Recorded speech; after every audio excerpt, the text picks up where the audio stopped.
Вітаю, друзі! Якщо чесно, то мене трохи вкурвлює те, що Зеленський постійно просто як речник, який звітує про зустрівся з тим, тут у нас проблема, тут у нас все погано. Ти президент чи звітуєш за факапи своєї команди?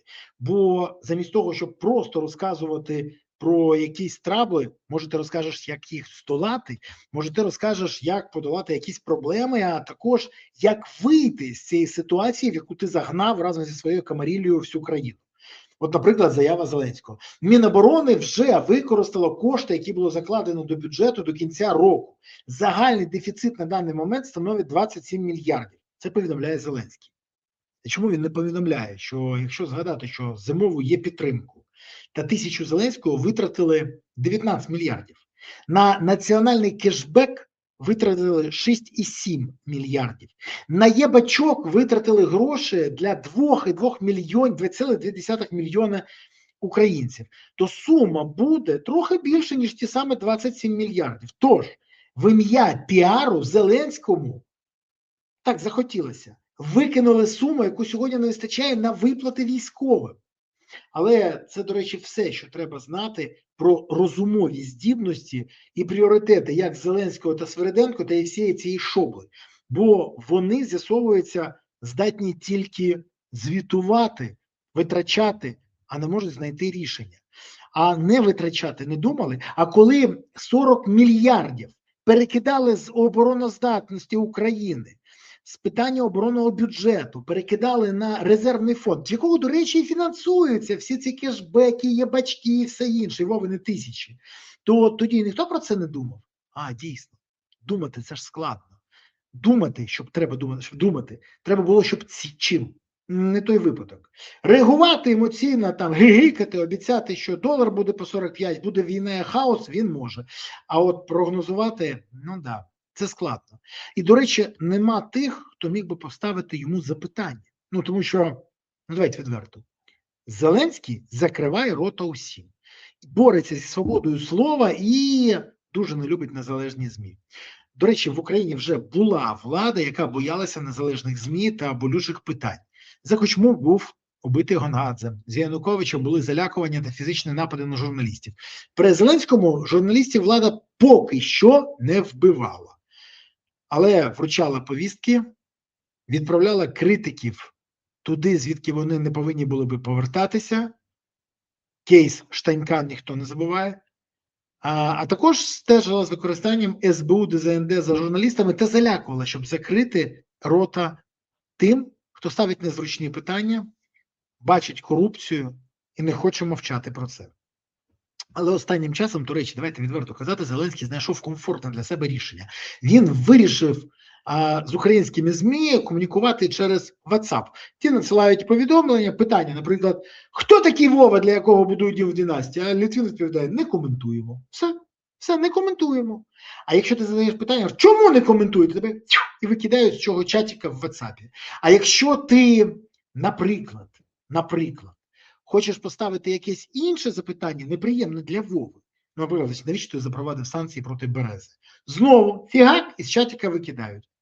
Тому ніхто не ставить вже більше ці запитання після того, як викинули тих, які ставили незручні, болісні питання в Вові. Тому Вові, для якого, схоже, будують дім в династії біля будинків Єрмака, Міндіча і Чернишова. Так от, він вирішив комунікувати з українськими ЗМІ через WhatsApp. А на аналог присухи, не запрошувати тих, хто не є лояльними для Офісу Президента. Тобто збирає таке спілкування з журналістами, але тих, хто може поставити запитання, складні і гострі, не запрошують. Він боїться почути багато запитань, і тому там не було тих, хто може їх поставити. І коли декілька днів тому зібрали журналістів різних видань, то серед них не було журналістів «Дзеркало тижня» і «Цензора», «Прямого» і «П'ятого», «Бігус.Інфо» і «Слідство.Інфо», а також інших журналістів, які б могли поставити запитання, на які Зеленський не хоче або боїться відповідати. І це не лише питання, які я згадав, наприклад, хто ті невідомі особи, які давали накази Мудрій, а це тільки дві особи, або Зеленський, або Буданов, займатися корупцією і вносити заставу за Чернишова створюючи схему. Могли запитати про Міндіча і його комунікації з Мудрою і історію впливу його на Сенсбанк. Про санкції проти мене, про Сенсбанк та багато іншого. Взагалі про все це могли запитати, але ні. І тому, щоб не ламати комфортне спілкування Зеленському без незручних запитань, журналістів, які б це поставили, просто не запросили. Найсмішніше, що навіть з такими лояльно налаштованими співробітниками ЗМІ і з нормальними стосунками з власниками ЗМІ, які теж не нариваються, Зеленський не ризикнув робити це у вигляді відкритої відеоконференції. Ну, але тут без здивувань, давайте чесно. А він в цьому мавпує повністю Путіна і Лукашенка, до яких теж допускають лише лояльних дописувачів, і від яких не чекають того, що вони примусять царя засмутитися якимось там незручними запитаннями. Все це наочно демонструє не лише те, що будує Зеленський, а мова зараз не про будівництво будинка в династії, а те, що у нас вистачає тих, хто готовий грати за правилами шоумена. Країна дійсно переживає реванш антимайдану і деградацію моральних принципів, замість яких і з'явився лоялізм, а ще це нагадує, що в битві з драконом для лицаря важливо не перетворитися на дракона. Хоча, якщо він з самого початку був драконом, просто дрібним, або таким невисокого зросту, то тут нічого дивного. У нашому випадку цього уникнути не вдалося. На жаль, ми це бачимо. Але найгірше в цій ситуації, що величезна кількість людей погоджується бути обслугою. І тут нічого дивного. Хтось погоджується бути обслугою Путіна, хтось у Лукашенка, хтось у Кім Чен Іна, хтось у Зеленського. А мотивація одна та ж сама.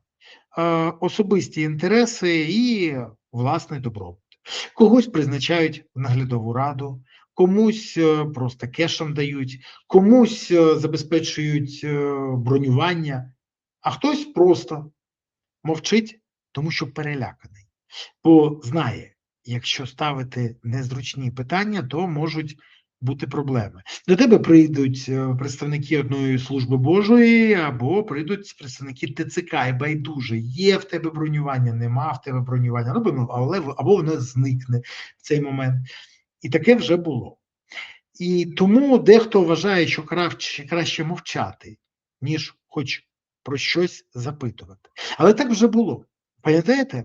Пам'ятаєте, як весь канал 1+1 шокувався і казав: вибачте нас, що ми підтримували Януковича, ми більше не будемо.